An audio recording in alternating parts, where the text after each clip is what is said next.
우리 같이 오늘은 부르심이라는 말씀으로 같이 좀 나누고자 합니다.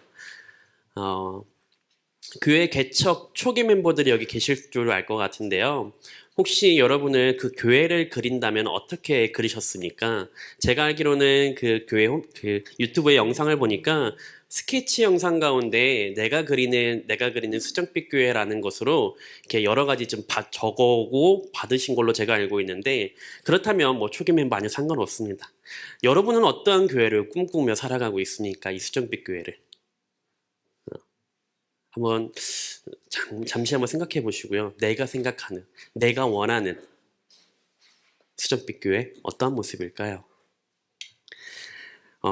제가 이제 한번 찾아봤어요. 이제 그 스케치 영상을 통해서 그 당시에는 또 어떠한 것을 또 쓰셨는지 좀 찾아보니까 5년 뒤에도 변함없는 지금 그대로, 성장과 훈련이 있는 교회, 포용력이 있는 교회, 누구에게 소개해도 부끄럽지 않은 교회, 중심이 바로 서 있는 교회, 즐겁고 기쁘고 행복한 교회, 안정적인 교회, 편안한 교회, 청년들이 머무를 수 있는 교회, 예수님의 흔적만 남는 교회, 말기성충 교회.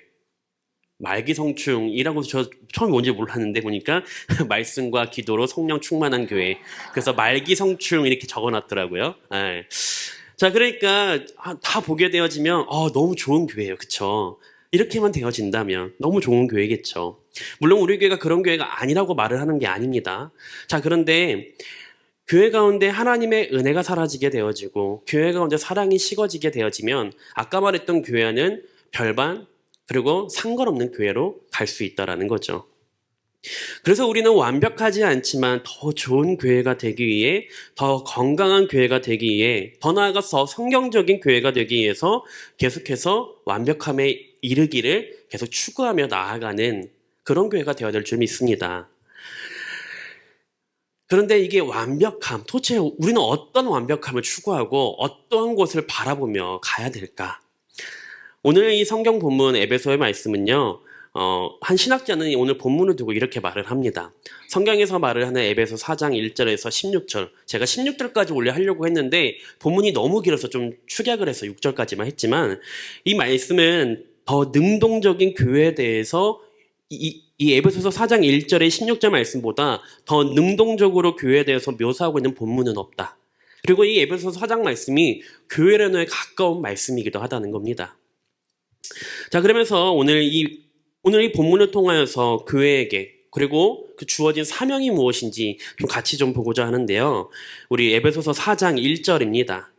에베소 4장 1절 우리 같이 한번 읽어보겠습니다. 시작. 그러므로 주 안에서 갇힌 내가 너희를 권하노니 너희가 부르심을 받은 일에 합당하게 행하여. 아멘. 사도 바울은 그러므로라는 말로 에베소서의 후반부를 시작을 합니다. 3장까지는 하나님이 이루신 구원과 성도들이 누리는 새로운 신분, 그 원리를 다루었다면 4장부터는 그 원리에 따른 실천에 대해서 다루게 됩니다. 하나님이 우리를 위해 하신 일을 알면 우리가 무엇을 해야 하는지 알 수 있다는 것을 오늘 본문을 통해서 알 수 있는데요. 바울은 하나님이 하신 일, 하나님의 그 풍성한 구원의 은혜를 우리 각 사람에게 적용해서 이렇게 말하고 있는 것이죠. 너희가 부르심을 받은 일. 무슨 말이냐면 우리가 그 부르심을 받았기에 모든 은혜를 누리게 되는 자라고 오늘 본문은 이야기를 하고 있습니다. 부르심을 받은 일이 뭐냐고요? 다시 말하면 모든 은혜를 누리게 된 자라고 우리를 설명하고 있습니다. 그 은혜를 누리는, 하나님의 그 구원의 은혜를 누리는 우리는 어떻게 해야 합니까? 이후에 등장을 합니다. 부르심에 합당하게 행해야 합니다라고 오늘 본문은 이야기를 합니다. 우리를 향한 하나님의 부르심에 대해서 한번 생각해 보시길 바랍니다. 사실 모든 사람이 예외 없이 하나님의 부르심을 받게 됩니다. 모든 사람이 하나님의 부르심을 받아 이 땅에서의 삶을 마치게 되어지죠. 문제는 그 부르심에는 영원한 형벌이 기다리고 있다는 것입니다. 그런데 하나님은 한없는 은혜를 우리에게 베푸셔서 그 형벌이 아닌 우리의 이 삶을 통하여서 하나님 앞에 나아가기를 하나님 우리에게 주셨다는 겁니다. 영원한 심판의 부르심이 아니라 영원한 생명의 부르심을 우리에게 주셨다는 겁니다. 자, 그런데 그러면 우리는 그 부르심, 우리가 한 게 뭐예요? 없어요. 하나님은 우리를 그의 부르심에 나아가고 우리를 부르셨다라고 분명하게 이야기를 하고 있죠. 그러면 우리는 그 부르심에 어떻게 행해야 합니까? 라는 그 말씀에서는 합당하게라는 말씀을 쓰고 있습니다. 이 합당하다라는 단어가 어떤 단어냐면요, 저울의 균형을 맞추는 단어예요. 겨울의 균형을. 자, 그러면 한번 이렇게 해볼게요. 그 하나님이 우리에게 주신 그 구원의 부르심의 은혜가 저울을 맞춘다 그러면 얼마나 가치가 될까요? 아마 말도 안 되는 가치일 거예요. 뭐 100조, 1000조라고 비교할 수 없겠죠. 근데 일단은 예를 들어서 우리 숫자로 좀 표현을 해야 좀 편해지니까 숫자로 좀 표현을 해볼게요. 100이라고 칠게요. 그러면 이 합당하게, 아까 뭐라 그랬죠? 균형 있게. 그러면 이 100이라는 저울에 올려놓고 하나님의 그 부르심에, 그럼 우리는 그 합당한 것을 뭘로 가야 돼요? 100으로 가야 돼요. 그래야 합당한 거예요. 100과 100 같아야 돼요. 자, 그런데 우리는 혹시 이 100이라는 하나님의 그 부르심 가운데 우리는 1로 나아가고 있지는 않습니까? 아니면 조금 많이 써서 한 10으로 쓰고 있지는 않습니까? 아유, 내가 20 정도 쓸게요. 20 정도 쓰고 있지는 않습니까? 얼마나 쓰고 계시나요?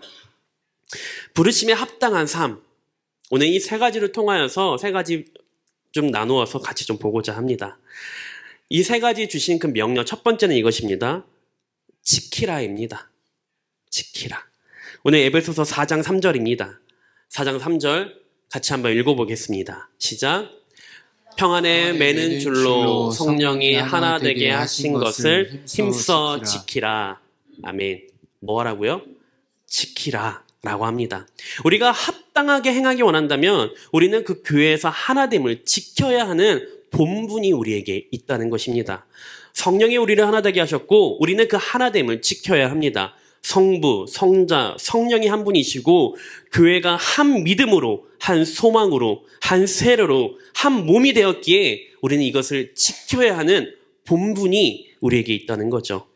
그렇다면 우리는 이것을 어떻게 지킬 수 있을까요? 오늘 본문 4장 2절입니다. 4장 2절 같이 한번 읽어보겠습니다. 시작. 몸이 모든 겸손과 온유로 하고 오래 참음으로 사랑 가운데서 서로 용납하고. 아멘. 우리에게 주신 그 본분을 합당하게 행하기 위해서 뭘 해야 된다고요? 겸손과 온유로 오래 참음으로 사랑 가운데서 용납하고. 겸손으로 하나됨을 지킵니다. 온유함으로 하나됨을 지키고요. 오래 참음으로 하나됨을 지킵니다. 사랑으로 용납하여 하나됨을 지킵니다. 하나됨은 그냥 지킬 수 있지는 않습니다. 우리가 하나된 것은 하나님이 하신 일이기 때문이죠. 이 하나됨을 우리가 끝까지 유지하고 이 기조를 가져가기 위해서는 이러한 겸손과 온유와 오래 참음과 사랑 가운데 그 용납함이 우리 안에 한 사람 한 사람 가운데 있어야 하는 것입니다. 겸손으로 다른 사람을 나보다 낮게 여기고 낮아져야 저희가 낮아져야 하는 것이고, 온유함으로 나의 권리를 주장하는 것이 아니라 다른 사람을 배려해야 합니다. 오래 참음으로 다른 사람에 대해서 인내하고 화내지 않아야 하는 거죠. 용납함으로 다른 사람의 그 실수와 잘못을 받아주는 것이 내가 해야 할 일입니다. 근데 그 모든 일을 사랑으로 행해야 합니다. 사랑이라는 단어가 교회에서 빠져나가는 순간 그 교회는 의미가 없습니다. 하나님은 우리를 부르셔서 하나 되게 하셨고 한 교회로 이곳 가운데 불러주셨습니다. 기질도 다르고 재능도 다르고 경험이나 관심사도 다르고 생각이나 성격이 다 다릅니다. 그런데 우리가 어떻게 하나 될 수 있을까요? 각 사는 지역도 다 달라요. 직업도 다르고요. 생각하는 거 다 달라요. 그러한 우리가 어떻게 하나 될 수 있을까요? 뭘로요? 하나밖에 없습니다. 서로 사랑함으로. 서로 사랑함으로 하나 될 수밖에 없다는 것을 우리가 인정하고는 있는데 실천하진 않아요. 왜냐고요? 어렵거든요. 나를 사랑하는 것도 힘든데 다른 사람을 사랑하려고요? 너무 힘든 일이거든요. 근데 아까 이야기했죠. 우리는 그 구원의 부르심의 은혜로 하나님 앞에 받은 그 100이라는 선물을 우리는 얼마나 내 자신을 내어 맡기고 있냐고요. 내어 드리고 있냐고요. 1입니까? 10입니까? 아니면 0으로 여러분을 드리고 있지는 않습니까? 저도 마찬가지죠. 겸손이 아니라 교만으로 나가고 있지는 않습니까? 온유함이 아니라 분노함으로, 아니면 오래 참음이 아니라 내 생각을 고집으로, 내 권리를 주장함으로, 사랑으로 용납하는 것이 아니라 내 욕심을 앞세우고 서로 미워함으로 함께 망하고 있지는 않습니까? 우리는 자주 고백합니다. 우리는 하나이고 우리는 주 안에서 하나라고 고백합니다. 근데 우리는 정말 그렇게 살아가고 있습니까? 우리 싸움의 대상은요, 옆에 있는 사람이 아닙니다. 우리의 싸움의 대상은 앞사람이나 뒷사람이 아니에요. 우리의 싸움의 대상은 내가 섬기고 있는 그 부서의 선생님들이 아니에요. 내가 섬기고 있는 순원들이 아니고요, 순장들이 아니에요. 내가 싸워야 할 대상은요, 마귀와 악한 영들입니다. 그리고 나여야 합니다. 내 자신이어야 합니다. 만약 우리가 서로 싸운다면요, 그 피해는 고스란히 우리에게 돌아오게 되어집니다. 그 피해는요, 교회의 모든 사람에게로 돌아가게 될 수밖에 없는 거죠. 그렇기 때문에 우리는 이 본문에서 지키라는 말씀을, 이 수식하는 말을 주목할 필요가 있는데, 그냥 지키는 것이 아니에요. 뭐라고 지키라고 하죠? 힘써 지키라고요. 힘써요. 그 힘쓴다는 말을 저는 좀 다르게 한번 생각을 해봤습니다. 어떻게 하면 힘쓴다는 걸까? 화장실에서 용변 볼 때 그 힘쓰는 걸 말하는 걸까? 저는 그것보다는 더 할 것 같아요. 다른 말로 표현하면 아이를 출산할 때 그 힘쓰는 것이지 않을까 싶어요. 물론 저는 남자이기 때문에 그런 출산의 고통을 저는 겪어보지 못했습니다. 오히려 아내가 출산할 때 옆에서 잠들었던, 정말 지금도 저희 아내가 지금도 얘기하고 있지만, 물론 핑계가 있다고 하면 그 전날까지 저는 새벽까지 수련회였습니다. 그래도 핑계입니다. 오죽하면 저희 장모님이 피곤하면 자. 그럼 어떻게 해야 돼요? 아니에요. 제가 버텨보겠습니다. 그 철없던 시절에 네. 참. 지금도 회자되는 이야기 중에 하나이기도 하지만 다시 돌아와서요. 그 힘쓴다는 것은 어찌 보면 아이를 출산하는 그 정도의 힘쓰는 고통이 동반되어야 하지 않을까? 제 개인적인 생각이기도 합니다. 그만큼 지킨다는 것, 그만큼 이 힘써 지키는 것, 하나님이 내게 주신 정말 이 하나됨의 교회를 지킨다는 것은요, 그만큼 내 살을 깎고 내 뼈를 깎을 만큼 나를 낮추고 다른 사람을 나보다 낮게 여기지 않으면 아무 의미 없다라는 거죠. 수고를 아끼지 않아야 합니다. 온전한 수고가 동반되어야 합니다. 온갖 노력을 다해야 합니다. 내가 할 수 있는 모든 것을 다해야 합니다. 다른 사람에 대해서 쉽게 분노하고 오래 참기 위해 힘써야 하는 것이 우리 각자 모두에게 필요합니다. 다른 사람을 용서하지 못한다면 사랑으로 용서하기 위해 힘쓸 필요가 내게 있어야 합니다. 내게요. 다른 사람에게 그 용서함을, 그 사랑함을 요구하지 마세요. 내가 없는데 다른 사람에게 어떻게 요구할 수 있어요? 내가 없는데요. 우리가 하나됨을 지키기 위해 그렇게 해야 합니다. 힘써 지키는 것. 그것이 하나님이 내게 주신 첫 번째 사명입니다. 두 번째입니다. 에베소서 4장 7절을 같이 한번 읽어보겠습니다. 에베소서 4장 7절 읽어보겠습니다. 시작. 우리 각 사람에게 그리스도의 선물의 분량대로 은혜를 주셨나니. 아멘. 섬기라입니다. 은혜를 주셨으니 섬기라. 바울은 그리스도께서 교회에 각 사람에게 주신 그 은혜로 주신 선물, 은사에 대해서 말하고 있습니다. 은사라는 선물을 왜 주셨을까요? 그 이유는 분명합니다. 은사를 주신 목적에 대해서 에베소서 4장 12절에 이렇게 설명하고 있습니다. 에베소서 4장 12절 같이 읽겠습니다. 시작. 이는 성도를 온전하게 하여 봉사의 일을 하게 하며 그리스도의 몸을 세우려 하심이라. 아멘. 여기 온전하게 하다 이 단어는요, 준비시키다라는 단어이기도 합니다. 이 단어는 부러진 뼈를 붙이거나 뼈를 원래 상태로 맞추기 위해서 사용되어졌다고 합니다. 그러니까 이 부러진 뼈가 그 일을 다시 할 수 있도록 준비시킨다는 거죠. 그러니까 뭐예요? 그렇게 성도가 온전하게 하여 성도가 준비되어지기 위해서는 뭐가 필요하냐면 봉사 일을 하게 하고 이것으로 말미암아 그리스도의 몸을 세우는 것을 목적을 두어야 한다라고 이야기를 하고 있는 거죠. 은사의 목적이 이것입니다. 봉사의 일을 하도록 하죠. 서로를 섬김으로 서로를 세울 수 있도록 하는 것이죠. 서로를 섬김에 있어서 부족함이 없도록 준비되게 하는 것입니다. 존 메가도 목사는 이렇게 얘기합니다. 이 은사에 대해서 구원의 은혜와 구분해서 섬김의 은혜라고 말하고 있습니다. 섬김의 은혜요. 우리를 구원하신 그 은혜도 놀라운 우리가 교회로서 주어진 사명을 감당할 수 있도록 부르심에 합당하게 행한 삶을 살아가기 위해서는 서로를 세워주고 온전함에 이룰 수 있도록 섬김의 은혜를 주셨다라고 이야기를 합니다. 즉 그러니까 건강하고 성경적인 교회는 이러한 섬김의 은혜로 충만한 교회입니다. 교회 가운데 예전에 한참 이러한 비유가 있었어요. 교회는 버스다.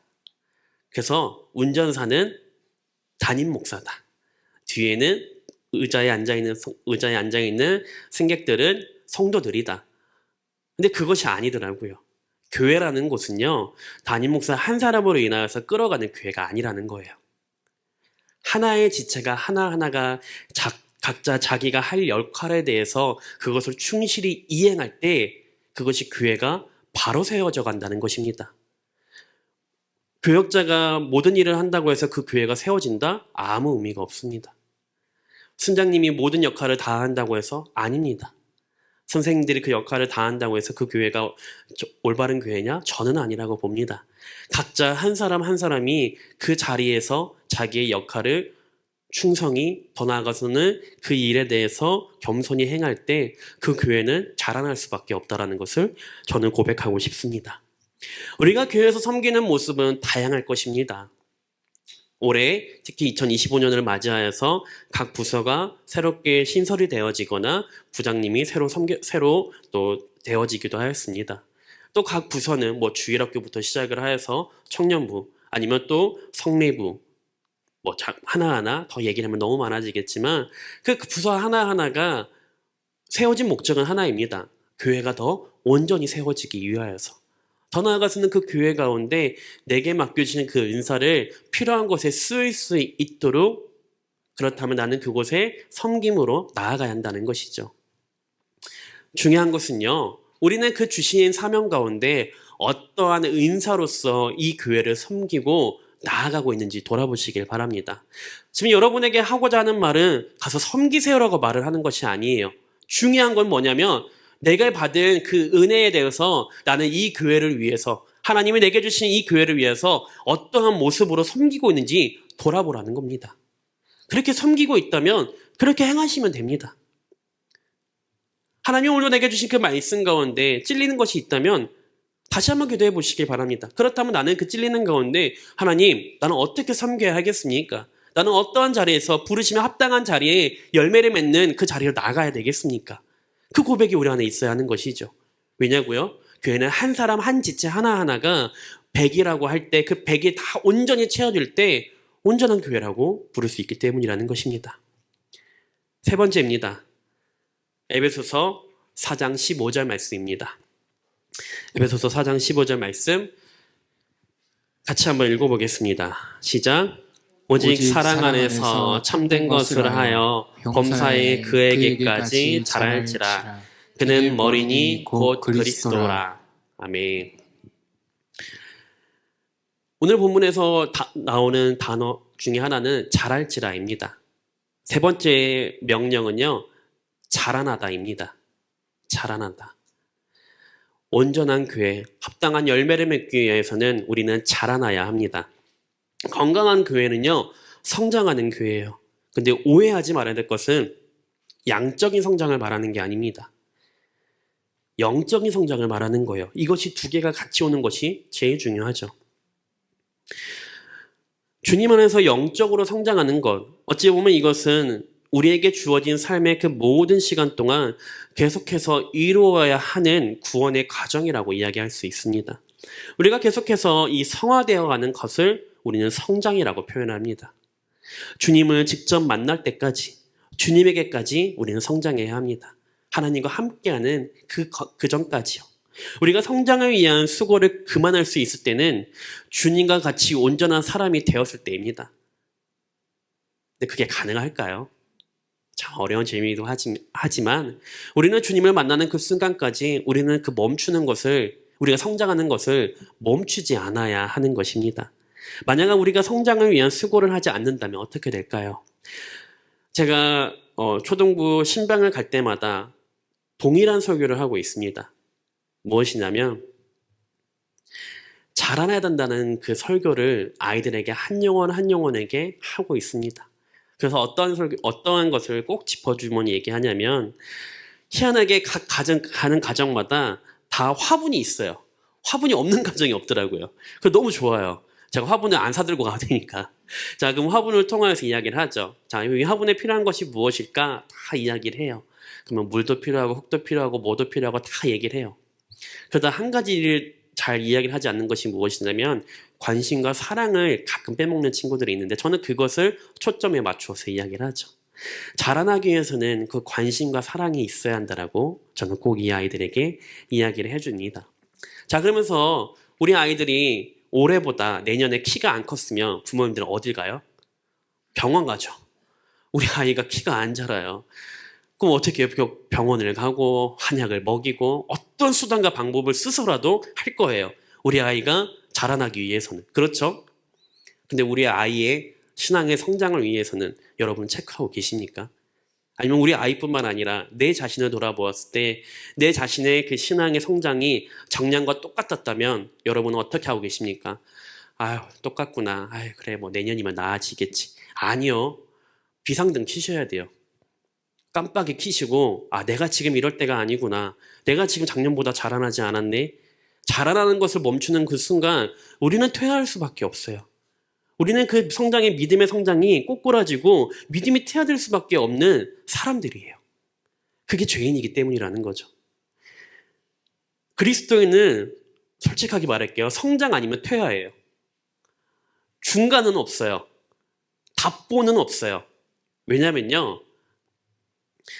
그 입술 가운데 하나님의 은혜를 고백하거나 하나님께 감사함을 드리지 않는 이상 뭐예요? 불평 아니면 불만이에요. 중간은 없어요. 그러기 위해서는 우리는 자라남이 우리 안에 있어야 한다는 것입니다. 근데 중요한 것은요. 생명이 있다면 자라난다는 거예요. 생명이 있습니다. 생명이 없는데 자라는 그건 더 이상한 거예요. 생명이 있기에 자라남이 우리에게 있어야 하는 거죠. 근데 중요한 것은 사람마다 다를 수 있습니다. 차이가 있을 수 있습니다. 하지만 성장은 조금이라도 있어야 하는 거예요. 단 0.1cm라도. 저희 아이가 이제 둘째 아이인데 키가 좀 작아요. 정말 부모님의 기도가 계속 하고는 있지만 6살 아이인데 저 친구들과 같이 서 있으면 제가 5살인지 4살인지 아마 제 아들을 보신 분들은 공감하실 겁니다. 6살이라고요? 하면 놀라는 분들이 적잖이 있는데 그럼 저도 속으로 생각하기를 병원을 데려가야 되나? 이 고민도 해요. 그 비타민부터 다 먹여봐요. 그런데 안 자라요. 근데 참 신기한 건 뭐냐면 저희가 그 이제 벽에다 대고 이렇게 이제 키 크는 걸 체크하고 있는데 너무 감사했던 거는 요만큼 자랐어요. 요만큼. 이걸 0.5cm? 그래서 안도의 한숨을 쉬었죠. 자라나고 있으니까요. 좀 우스갯소리였지만 저희는 예수님이 우리에게 주신 그 사명 가운데 부르심의 그 합당한 열매를 있게 해서 자라나지 않으면 안 됩니다. 자라남이 우리 안에 있어야 돼요. 이번 봄학기를 시작하여서 새롭게 편성된 교구와 또 새롭게 편성된 다락방, 또 새롭게 시작하는 순자님들, 또 새롭게 또 작년과는 다른 다락방 순원들이 여러분이 함께 모이게 될 겁니다. 아마 새롭고 떨리는 마음도 있을 거고요. 아니면 또 다른 한편으로는 이런 마음도 들 겁니다. 아, 나 이분하고 좀 불편한데. 아, 어떻게 또 이렇게 됐지? 라고 생각하시는 분들은 없으시길 바라면서, 자, 그러면 그렇게 부르셨다면 우리는 어떠한 마음을 가져야 할까요? 아, 난 저분하고만 안 부딪혔으면 좋겠는데, 아, 좀 자리 좀 떨어져서 앉을까? 아니죠. 오늘 본문의 말씀을 들었고 기억한다면 우리는 뭘로 나가야 돼요? 서로 사랑함으로, 서로 힘써 지키며, 서로 자라나는 것이 우리 교회의 그것이 영적인 그리스도의 성장이라고 여러분이 믿으신다면 나부터가 내 옆 사람을 위하여서 기도하며 중보하며 품어 안아주며 인내하며 온유하며 그 사람을 사랑으로 품어주는 저와 여러분 되시길 주님의 이름으로 축복합니다. 사랑 안에서는 참된 것을 말함으로 자라날 수밖에 없습니다. 사랑과 진리 안에서 우리는 자라나야 합니다. 중요한 건요, 진리는 사랑으로 부드럽게 되어야 합니다. 사랑이 없는 진리는요, 너무 딱딱해서 사람들이 받아들일 수 없어요. 또한 사랑은 진리로 단단하게 되어야 합니다. 진리가 없는 사랑은요, 물러 터져서 사람들에게 도움이 되지 못해요. 근데 우리가 말하는 그 진리는 뭐예요? 오직 예수님만이. 우리는 예수님만이 우리의 구원이시고 우리의 유일한 한 소망의 길이라고 분명하게 이해합니다. 이건 진리예요. 바뀌지 않는 진리. 근데 이 안에 뭐가 들어와야 된다고요? 사랑이요. 아무리 백날 첫날 그 예수님의 복음에 대해 전해도 그 안에 사랑이 없으면 아무 의미가 없다는 겁니다. 우리가 열심히 교회 다니고 각 받은 직분으로서 섬긴다라고 이야기를 하고 어쩔 수 없이 내가 받은 직분이 있으니까 어쩔 수 없이 내가 1년이란 그 시간 동안 섬겨야 하기 때문에 내가 섬긴다라고 이야기하지만 그것이 진리이냐라고 이야기하지만 그 안에 사랑이 없으면 아무 의미 없다라는 거예요. 사랑이 없으면요. 사랑이 없는 순원들을 감싸 안아주는 건 의미 없어요. 사랑이 없는 아이들을 감싸주는 건 아무 의미 없어요. 사랑으로 내 옆 사람을 품어지지 않고 기도하는 건 아무 의미 없어요. 사랑이에요. 교회 안에 사랑이 없으면 어디서 사랑을 찾아야 할까요? 지금 교회는 점점 사랑을 잃어간다라고 이야기를 합니다. 그리고 사람들은 그 사랑을 바깥에서 찾으려고 하죠. 진정한 사랑은 아까 말했던 것처럼 내가 예수님께 그 받은 사랑이 있기에 나는 낮아지고 다른 사람을 나보다 낮게 여기는 것. 근데 중요한 게 있어요. 내가 누구인지 뭔지 알 때 그때 사랑할 수 있어요. 내가 누구인지 알 때. 내가 누구예요? 죄인이에요. 하나님의 품에 안길 수 없는 선천적인 죄인이라고요. 근데 그 죄인이 오직 예수님의 유일한 한 소망 되어주신 그 예수님으로 말미암아 우리는 구원받은 하나님의 자녀라고요. 이걸 알기에 사랑을 행할 수 있어요. 이걸 모르는데 사랑을 행한다? 다시 한번 덜어보세요. 그게 어떤 사랑인지. 저는 다음 주부터 어와나를 시작을 합니다. A동에서. 지금 우리 아이들 한 영혼을 불러가며 기도하고 있습니다. 이 아이들이 자라나기를. 이 아이들을 품어주면서 이 아이들을 위하여서 사랑으로 기도하지 않으면 오하나도 필요 없고 새서식반도 아무 의미 없어요. 이 아이들이 머리로 크는 건 아무 의미 없어요. 좀 다른 이야기로 빠지긴 했지만요. 저는 우리 수정빛 교회가 이 사랑이 넘치는 교회가 되길 주님의 이름으로 축복합니다. 사랑이 넘치는 교회. 사랑으로 품어 안아주며 때로는 실수해도 그것을 안아줄 수 있는, 때로는 그걸 품어줄 수 있는 교회. 옆 사람이 가지고 있는 그 약점에 대해서 저 사람은 왜 저래? 저 집사는 왜 저래? 아우 저런 얘기를 왜 해? 아우 득도 없는 얘기를 왜 할까? 아니요. 그 사람을 품어줘야죠. 세상에서 품지 못하는 나라는 사람을 교회에서는 품어야죠. 근데 조심해야 될 건 있어요. 나를 좀 품어주세요라고 다가갈 것이 아니라 나를 먼저 내가 사랑하는 사람으로 다가가야죠. 나 좀 품어줘. 왜 안 품어줘? 이게 아니에요. 나를 품어주는 그 이전에 내가 다른 사람을, 내가 받은 사랑이 있다라고 여러분이 고백한다면 우리가 이러한 교회를 만들어가길 원합니다. 이 일에 한마음으로 같이 수고하며 같이 힘쓰길 바랍니다. 교회는 같이 자라가야 돼요. 한쪽이 자라나는 것이 더뎌지고 있다면 그곳에 달려가야죠.